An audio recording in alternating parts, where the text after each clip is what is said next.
Hoy vamos a hablar sobre cómo era la vida durante la Revolución Industrial.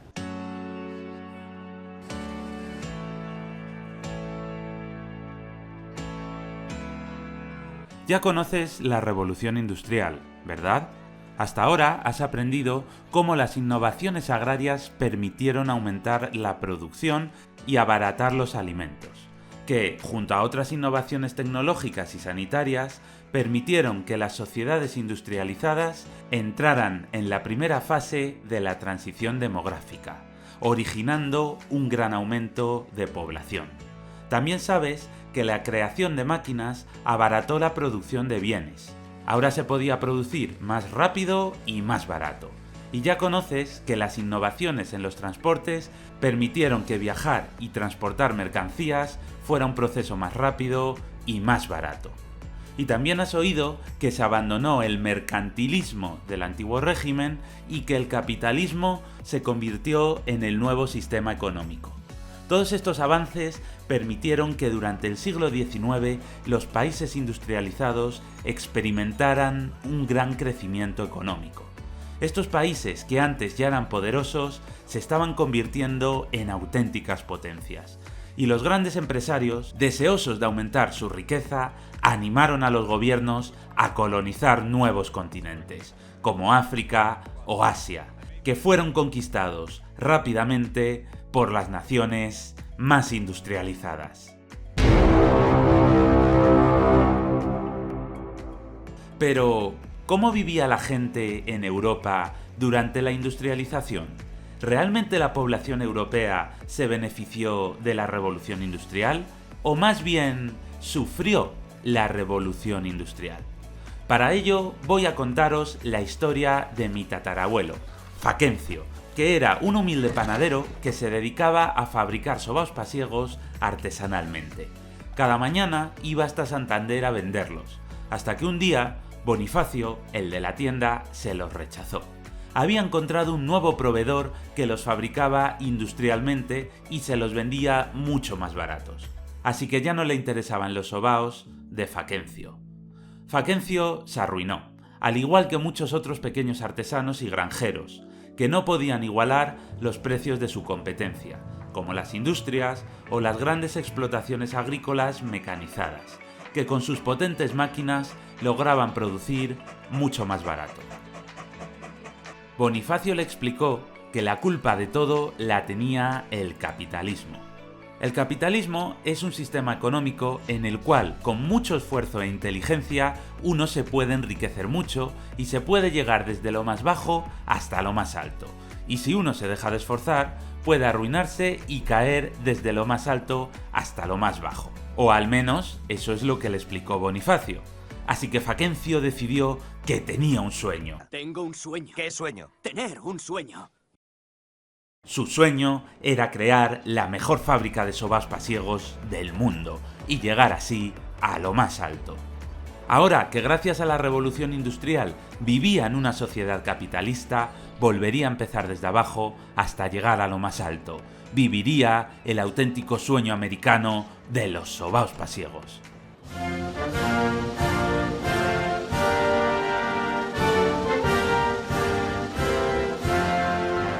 Así que para ganar algo de dinero y empezar de nuevo, Faquencio pidió trabajo en la granja de Ataulfo, pero no le contrató, porque había comprado nuevas máquinas y ya no necesitaba tanta mano de obra como antes. Los grandes terratenientes se estaban mecanizando y cada vez contrataban a menos gente, así que Faquencio tuvo que emigrar a la ciudad, al igual que miles de personas más durante la revolución industrial. Nada más llegar, se dio cuenta de que la ciudad estaba cambiando a gran velocidad. Se había topado con la nueva ciudad industrial. En las sociedades preindustriales, las ciudades tenían un tamaño bastante pequeño, ya que en el campo no se producía suficiente excedente como para alimentar a la gente que no cultivaba. Menos del 10% de la población vivía en ciudades. Pero ahora que con la ayuda de las máquinas se producía más comida y más barata, las ciudades podían crecer. Y además, la población urbana aumentaba con la llegada de miles de campesinos que, como Faquencio, se veían sin posibilidades de prosperar en el campo y emigraban a la ciudad. Hasta 1848, Santander había sido minúscula, apenas un pueblo de gran tamaño, con un puñado de casas. Las ciudades preindustriales no estaban segregadas, se iban alternando viviendas pobres con lujosos palacios o talleres de artesanos, todos ellos entremezclados en las mismas calles. Este tipo de ciudades tenía un plano irregular, con calles estrechas y tortuosas que no respondían a ninguna planificación. Pero entonces había comenzado la industrialización, y ahora iban a ser los ayuntamientos quienes planificaran el crecimiento urbano. En Santander, solo 17 años después, se había construido un gran ensanche al este. Los ensanches eran nuevos barrios residenciales para las clases altas, con edificios elevados y pisos cómodos y espaciosos, que además incluían novedades como el agua corriente, la calefacción de gas, la electricidad o ventanas de gran tamaño. Estos nuevos barrios seguían una estructura ortogonal, con calles anchas y rectas, así como manzanas cuadrangulares, que permitían que los vehículos transitasen cómodamente y que las viviendas recibiesen buena iluminación del exterior. Nada que ver con las viviendas de la gente con menos dinero, que se tenía que conformar con vivir en el casco antiguo, en casas mucho más viejas, pequeñas e incómodas, y que, por supuesto, no tenían ninguno de los avances técnicos que hacían la vida más fácil. Así que ahora las clases adineradas querían mudarse a los nuevos barrios con las comodidades de la vida moderna. Además de barrios residenciales, el desarrollo impulsó la creación de zonas industriales. En Santander, poco después, se levantó una nueva y enorme zona industrial hacia el oeste, en la que se construyó la estación de tren, una nueva dársena para los navíos más grandes y modernos, naves industriales con fábricas y almacenes. No era lo mismo producir en el taller de los artesanos preindustriales, que podían estar ubicados entre casas, que las enormes naves industriales que eran necesarias para la fabricación moderna. La nueva industria necesitaba amplios espacios y ya no podía estar en el centro urbano. Y allí Faquencio visualizó que podría llevar a cabo su sueño. Tengo un sueño. ¿Qué sueño? Tener un sueño. Algún día pondría la fábrica de sobaos pasiegos más grande del mundo, llegando así a lo más alto. Santander siguió creciendo, y la zona industrial de la dársena y la estación acabaron estando rodeadas de nuevos barrios que se iban construyendo para alojar a la gente que migraba desde los pueblos.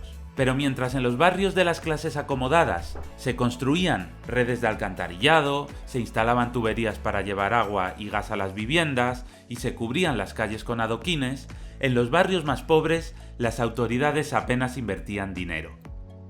Estos suburbios no recibían las condiciones necesarias de salubridad e higiene. No tenían alcantarillado ni agua, las calles no estaban asfaltadas y en cada casa se hacinaban muchísimas personas, lo que hacía que las epidemias se extendieran a gran velocidad. Santander continuó creciendo y ya en 1910 era una urbe con 50.000 habitantes en la que se podía ver claramente su casco histórico, su ensanche, su zona industrial y los barrios obreros que se desparramaban por las afueras. Y también podía verse el tren que unía Santander con otras ciudades y los nuevos tranvías eléctricos que permitían desplazarse rápidamente por la ciudad. Pero sin dinero, Faquencio no podía poner en marcha su sueño. Tengo un sueño. ¿Qué sueño? Tener un sueño. Lo que necesitaba era un empujoncito, pero no recibió el empujoncito que esperaba.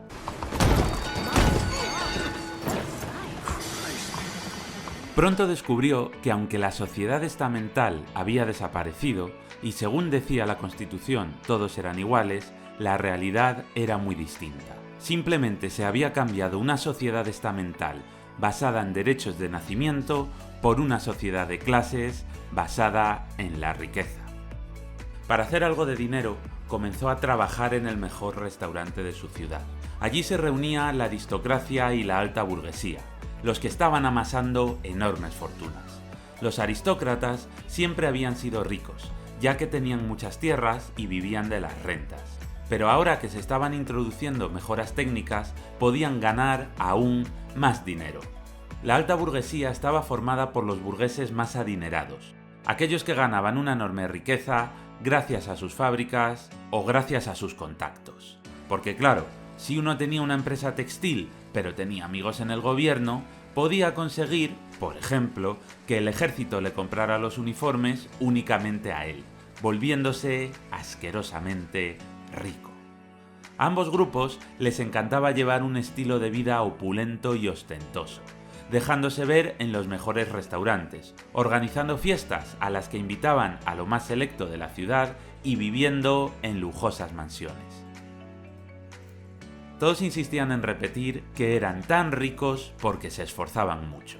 Contaban historias de superación en las que describían lo muchísimo que habían trabajado para tener un negocio exitoso, pero siempre se les olvidaba mencionar que o bien ya venían de familias ricas o que tenían amigos en el gobierno que les facilitaban las cosas. Así que cuando Fackencio escuchó la misma historia por cuarta vez, se cansó.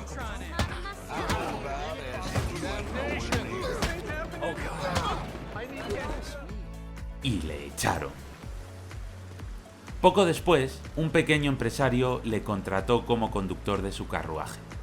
Se trataba del dueño de un teatro. Así descubrió quiénes formaban parte de la pequeña burguesía, la clase media. Se trataba de gente que tenía pequeños negocios que les permitían vivir bien, o que trabajaba en las llamadas profesiones liberales, como los abogados, los médicos, los ingenieros o los profesores universitarios. Podían permitirse vivir bien, pero no eran inmensamente ricos.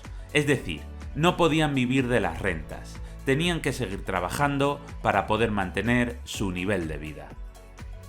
La pequeña burguesía vivía en casas cómodas, normalmente en los ensanches, y podía permitirse irse de vacaciones o pagar estudios para sus hijos. La mayor parte de los pequeñoburgueses procedía de familias con una renta media, pero algunos venían de familias más humildes, que habían logrado prosperar gracias a su trabajo. Pero lo que todos sabían era que era casi imposible alcanzar la riqueza de la alta burguesía sin tener los amigos adecuados. Y Fackencio estaba muy contento con su trabajo, hasta que un día la lió.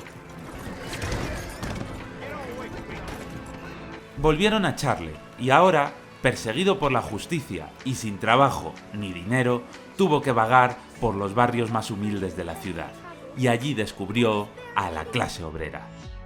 Los obreros, o proletariado, eran los trabajadores más humildes, como los empleados de las fábricas. Eran gente sin apenas formación, y que hacía trabajos muy sustituibles, por lo que les pagaban muy poco, y si se quejaban, les echaban y contrataban a otro. Finalmente, Fackencio consiguió trabajo en la gran fábrica de sobaos de Santander. Así estaba más cerca de su sueño. Tengo un sueño. ¿Qué sueño? Tener un sueño. Podría aprender desde dentro cómo funcionaba la fábrica, tomaría nota de sus técnicas y procesos, y algún día acabaría derrotándolos, llegando así a lo más alto. Pero al empezar a trabajar se quedó horrorizado por las condiciones laborales. La clase obrera trabajaba en condiciones muy precarias, con jornadas laborales de 14 a 16 horas diarias. ¿Cómo? No existían las vacaciones, y había un único día de descanso a la semana, el domingo, en el que por supuesto había que ir a la iglesia. ¿Pero qué coño? Tampoco había bajas médicas. Si enfermaban, no cobraban. ¿Pero qué clase de sociedad? Si cometían errores, les descontaban parte del sueldo. Las huelgas estaban prohibidas. Mira, yo por ahí no paso. Las mujeres cobraban la mitad que los hombres. Además de explotadores machistas. No existían jubilaciones, así que había que trabajar hasta que te murieras.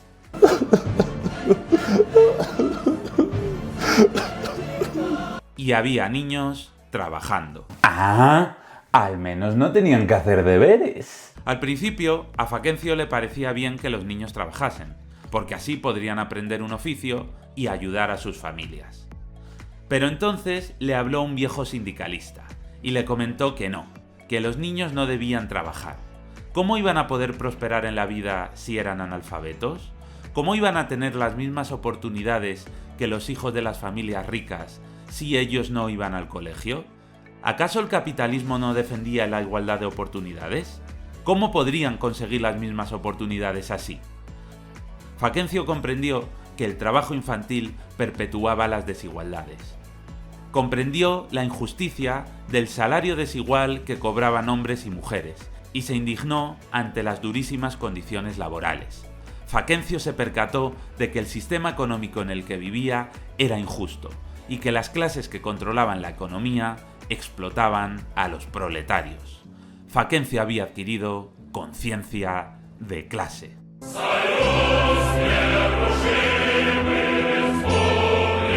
Fue así como Fackencio se introdujo en el movimiento obrero. Primero escuchó hablar del ludismo. Los luditas consideraban que las máquinas robaban el trabajo a los obreros, así que se dedicaban a destruirlas. Pero Fackencio se dio cuenta de que en realidad las máquinas solo hacían movimientos repetitivos y siempre necesitaban operarios, por lo que en realidad las máquinas no quitaban trabajo, sino que simplemente lo desplazaban hacia una nueva tarea.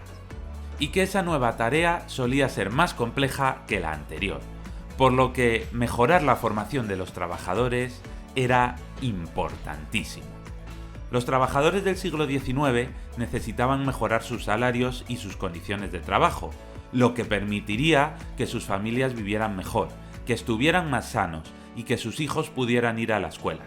Como los empresarios no estaban dispuestos a hacerlo por las buenas, porque sus beneficios se reducirían, los trabajadores comenzaron a unirse, formando sindicatos, que eran asociaciones de trabajadores que defendían sus intereses laborales.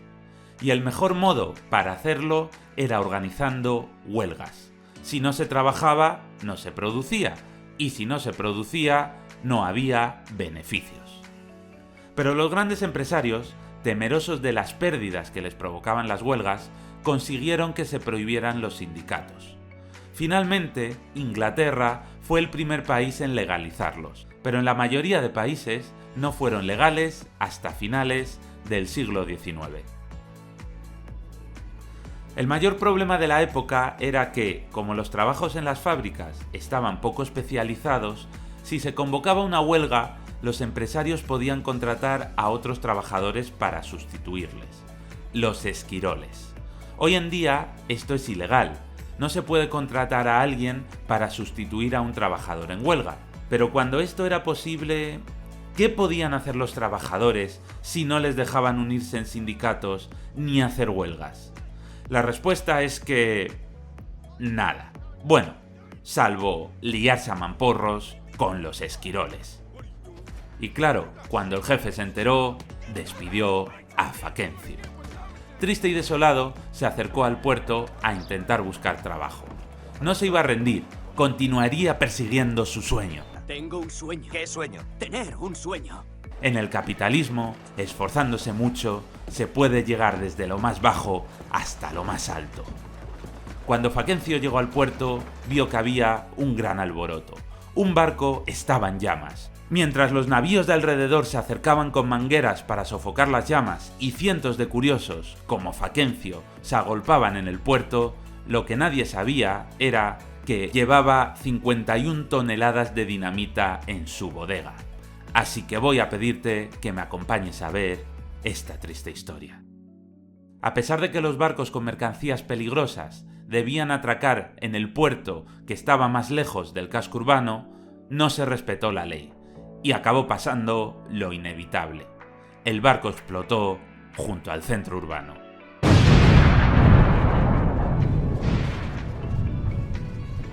La explosión mató a 590 personas, hirió a 2000 más y destrozó decenas de edificios. Fue así como Fackencio cumplió su sueño. Lo que no logró el capitalismo lo consiguió la explosión. Subió hasta lo más alto. Aunque la fuerza de la gravedad le hizo volver a caer hasta lo más bajo. Esta es la historia de mi bisabuelo Faquencio, el único cántabro capaz de cruzar la bahía de Santander sin tocar el agua. Si te ha gustado el vídeo, compártelo con tus amigos. Si quieres saber más sobre geografía e historia, échale un ojo a los otros vídeos del canal. Si eres docente, tienes cositas muy interesantes para tus alumnos. Y también te recomiendo echarle un vistazo a los vídeos enfocados a las oposiciones de secundaria. Muchas gracias y un saludo.